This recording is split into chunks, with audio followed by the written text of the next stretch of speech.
Hey guys, welcome back to Jack Garage. I'm Jock. Caleb's behind the camera, my brother. So I've been looking for parts for 3-4 weeks for this thing. Long time. Being scammed. Found parts. They're coming. I'll go through the pricing shortly, but we've also done a basic engine service, like just a little bit of oil change, filter change, radiator fluid change. Yeah, basically just gave it a birthday. A little bit of a birthday, yeah. The rear lights weren't coming on, so we'll go through that as well. And I've retrofitted a what is it, KE70 front bar, because it is very hard to find a bar for this, and I didn't really want to wait. Maybe down the track I can go back to the original or like suit, but for now this is perfect. I'll walk you through it. Right, so with the front grille headlight shroud, it was kind of repairable. So in behind it snapped, but the front main was still all good.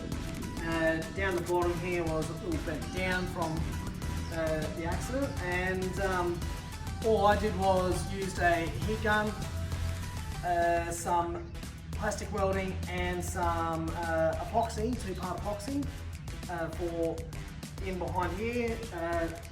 Use the heat gun for the bottom section here, and it's come up pretty straight, to be honest. Maybe a little bit of sanding and whatnot, and a little bit of paint over, and it'll be pretty decent. And the main reason why we went for repairing it instead of finding one is, again, prices of things are just crazy. I think I was quoted like $300 just for this piece, and that was from the other guy that we didn't get the bonnet and the apron from. The front bar is from a KE70. All we've done is cut the sides off here,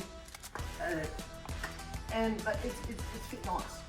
Same side, but the bolting was a little far forward, so we've just added a little plate, bolted it together, and it's worked well. It's nice and structural. Well, this bar was from a slant nose K70, so obviously this is front face. We had it from the sides, but obviously with the slant nose K70, you've seen one, the front tips forward, so the bar hangs out quite a bit. So yeah, much opposite. We do some trimming on the side.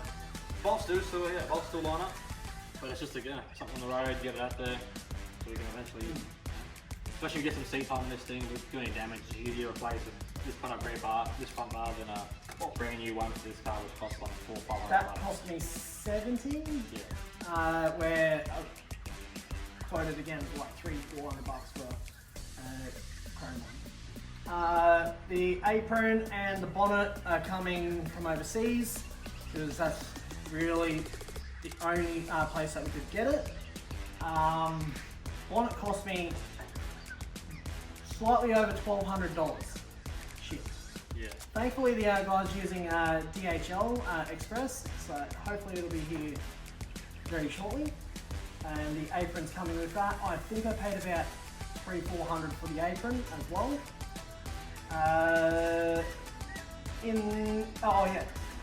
And the last thing for the front is the intake. We're gonna try and get extra airflow.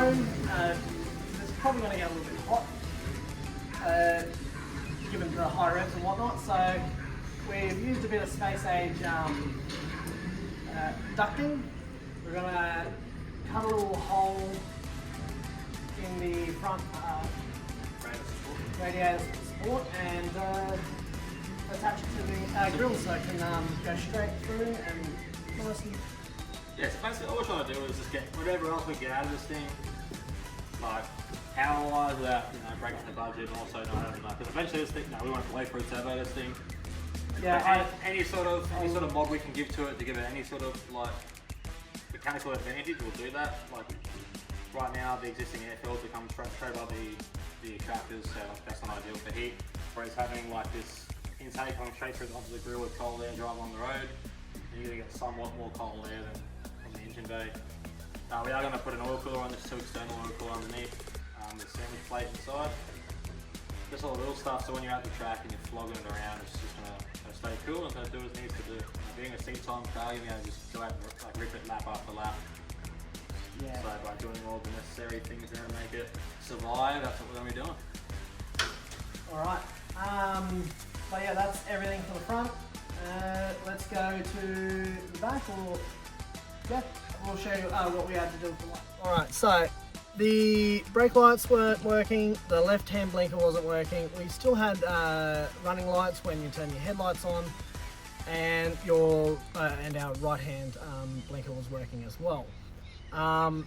So basically, I got my brother around because he's really good with electrics on vehicles and stuff, and he went and grabbed a multimeter and had a play. So what did you do, bud?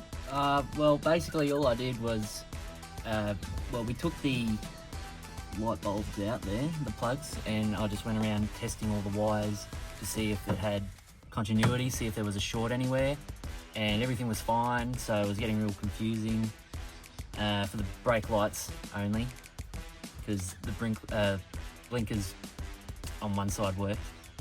But I deduced that there wasn't any shorts anywhere, so what I had to do was go to the brake light switch up at the brakes and found out that the switch was working, so when you press it down there was continuity power going through, but there was no power going to the switch.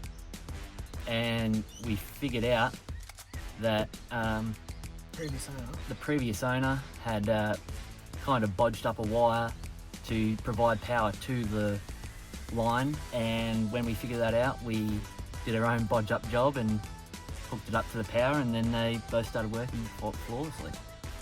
Yeah, so basically it was just, we found a bypass from a previous backyard job, and we literally just did the exact same thing. But it's kind of scary to think we may be having to have a look into that sort of thing under the dash later on. Now, what do we do for the blinker?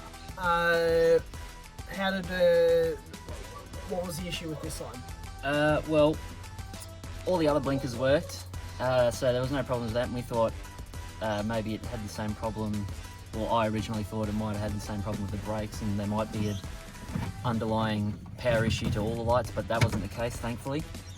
And all it was on that side was that one of the grounding wire was a bit rusted and it wasn't making contact with the grounding area around the light bulb. So today we just soldered it up a little. It's a bit messy, but it works. Does the job.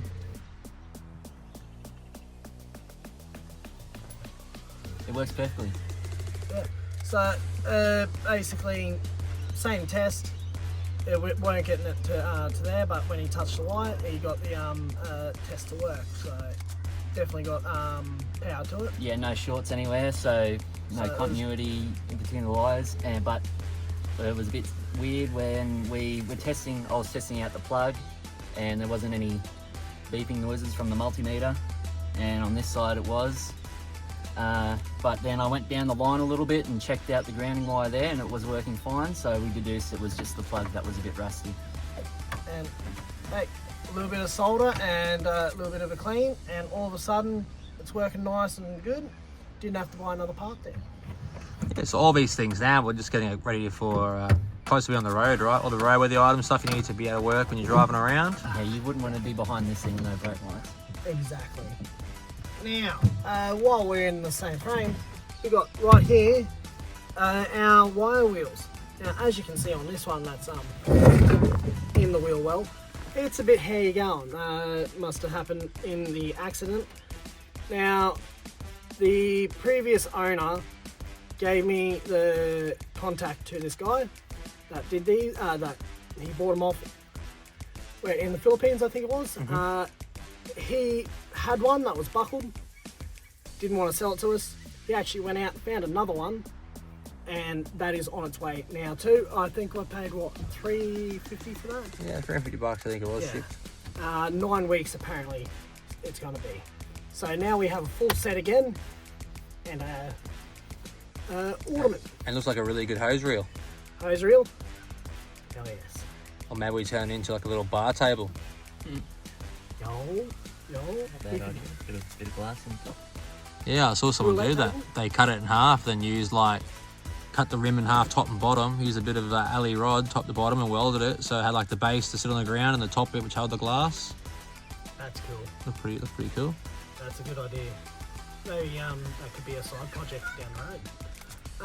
And Oh, and while we're talking about the wheels, guys, if you do want something like that, we can find 13s and 14s for you guys. We do have a connection. We can get them for you for a good price.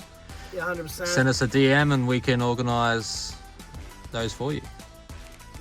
Last thing is other things that I have ordered for the car that is not immediately necessary, but I know I'm going to need it. Clutch, rotors, brake pads, what else?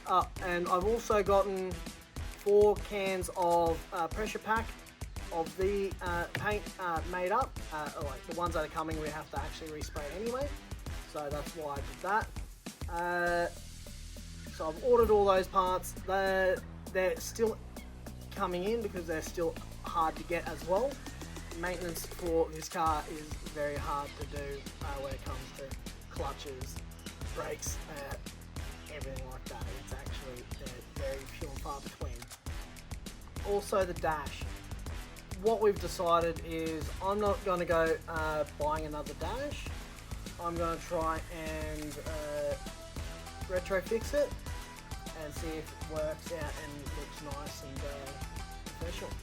So further down the track, when I've got the material for that, we'll go through that in the video. But overall, so far in parts, it's roughly about 2,200 roughly I've spent just in parts to fix the car. So what's that all up? 5, 6 grand. Yeah, 5,500 I reckon. Around there at the moment. Well, bonnet, apron, wheel, clutch brakes. Yeah, we did some paint, bar. some paint touch-ups as well, bodywork. Paint was 144 cans of pressure pack. And we actually, if you turn the camera that way, we've resprayed the fuel flap, and it's actually doing quite well to blend in. So, what's the place in Slack Street called? Parts automotive paint. Parts Automotive Paint. Very, very well priced, very helpful, and as long as you got the code and a decent sized panel of the colour, they can get it done. It's pretty spot on. Hopefully in the next video for this, you'll see everything going on, getting lined up and ready for painting the panels. Until next time, let's get jacked.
Got him! One of the grey wheels were actually looking really nice. What? One of the grey Oh, steers. yeah, There, so you just need to go boss fit the suit. Well, if I get one of those quick releases, as I was saying, there you Just go. to take out drift style, you just pull it out and shove it to your backpack and you walk around. Yeah. When I go to work. People know you got a race car. Yeah. What's that from? A race car? Yeah. Anti-theft prevention system. You're gonna have to rock up with those multi-grips that you don't have. True, because if you're at home, Yeah. you know, I mean, you've had your wheels taken from there. Quite literally, yes. Stolen from Are you recording the this? front of my house. Oh, well, at least you have a steering wheel off. It's not going to get stolen, is it? Yeah. Either way, I walk up to it and go, oh, it's sweet. it's for both road and a bit of track. So I walk up to it and go, oh, That- no steering wheel. That's good. Where the fuck's the steering? You just take that and the gear shifter out. Quickly ski shifter. Haha, that'd be the goal. Is it auto push some old school fella would think it's one of those push autos? Yeah, it's fucking 4 on the column. No, the old was it Valiant or Chrysler that had the push button for auto, like change from park to drive to reverse. It was all push button on the dash.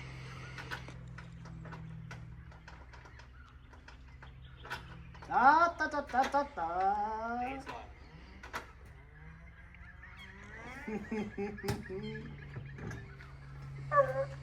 Oh yeah,